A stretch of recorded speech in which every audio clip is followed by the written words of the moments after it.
नमस्कार दोस्तों आज हम बात करने वाले हैं यूपीएससी सक्सेस स्टोरी में। जैसा कि आप सभी को पता है, डेली हम किसी न किसी यूपीएससी के टॉपर के बारे में बात करते हैं, किसी आईएएस के बारे में बात करते हैं, किसी आईपीएस ऑफिसर के बारे में बात करते हैं। लेकिन आज हम बात करने वाले हैं एक ऐसी आईपीएस अधिकारी की जो है काफ़ी खूबसूरत। अक्सर ये बात होती है ना कि यूपीएससी की मोस्ट ब्यूटीफुल ऑफिसर कौन है, तो केरल में तो ऐसे में हम बात करने वाले हैं आज पूजा यादव के बारे में, जो कि मोस्ट ब्यूटीफुल यूपीएससी टॉपर मानी जाती रही हैं उनके बारे में। लेकिन एक विवाद को लेकर काफ़ी चर्चाओं में काफ़ी दिनों तक रही हैं। मामला आता है कि पूजा यादव किसी एक महिला पर अभद्र टिप्पणी को लेकर एक किसी को आत्महत्या के लिए उसका उकसाने का मामला भी आया था कि आत्महत्या के लिए उकसाया उन्होंने।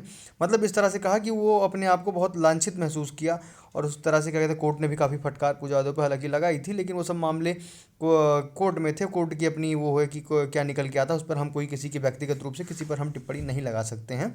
कोर्ट में क्या था, कैसे हुआ, क्या मुद्दा है वो, क्योंकि हम उस समय पर नहीं थे, तो इसलिए हम किसी को जो है इस तरह से नहीं मान सकते। लेकिन आपको बता दें, मोस्ट ब्यूटीफुल के नाम पे उनके बहुत सारे आपको वीडियोस इंटरनेट पे मिलेंगे। पूजा यादव मानी जाती रही हैं, 174 रैंक आई थी और 2018 की टॉपर रही पूजा यादव। वहीं आपको बता दूं पूजा यादव के बारे में, जब जोधपुर कमिश्नरेट में क्या कहते हैं वो जब उनकी ड्यूटी लगी हुई थी, उस टाइम पे क्या कहते हैं ये सारा मामला आया हुआ था कि पूजा यादव अभद्र टिप्पणी महिला के बारे में बुरा कहने में की। जैसे कि किसी पत्नी का दूसरे शादीशुदा होते हुए भी किसी औरत का अगर दूसरे आदमी के साथ किसी के साथ बातचीत या कुछ ऐसा है, तो इसका मतलब वो अपने पति से खुश नहीं है, इस वजह से हो सकता है उसका दूसरे से संबंध हो, जो भी हो। वो क्या कहते हैं उन्होंने कहा था। तो ऐसे पर उन्होंने क्या कहते हैं सामने से उनके ऊपर वो आरोप लगाए गए थे कि उन्होंने क्या कहते हैं अभद्र व्यवहार अभद्र बातें की, उसके लिए क्या कहते हैं ट्रोल भी हुई थी।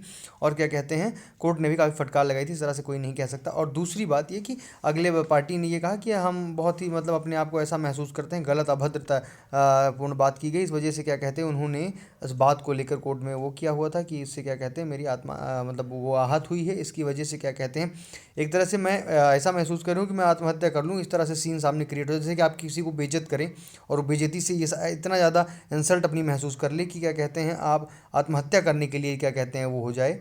तो ऐसे इस तरह के केस था कि कोई इतना अपने आप को इंसल्ट महसूस करा कि इससे बोला कि वो उसके मन में ये इच्छा हुई कि इससे अच्छा तो मर जाना ठीक था। ऐसा सोचते नहीं कि यार इस चीज़ से अच्छा तो मर ही जाते, मतलब कि वो एक तरह से कोर्ट में ये होता है कि किसी सामने वाले व्यक्ति के द्वारा, जैसे कि रिया चक्रवर्ती की इसमें अक्सर आया कि सुशांत को उकसाने का मामला बार बार सुनते रहे हैं। क्या हुआ कोर्ट में मामला, उस पर हम कुछ टिप्पणी नहीं करेंगे। हालांकि ऐसा होता है कि अगर किसी ने इस तरह से उकसाने का कोशिश किया, कुछ ऐसी बात कही जो उसके दिल में लगी और उसकी वजह से क्या कहते हैं उसने आत्महत्या कर ली, तो सामने वाले को उसका जिम्मेदार माना जाता है।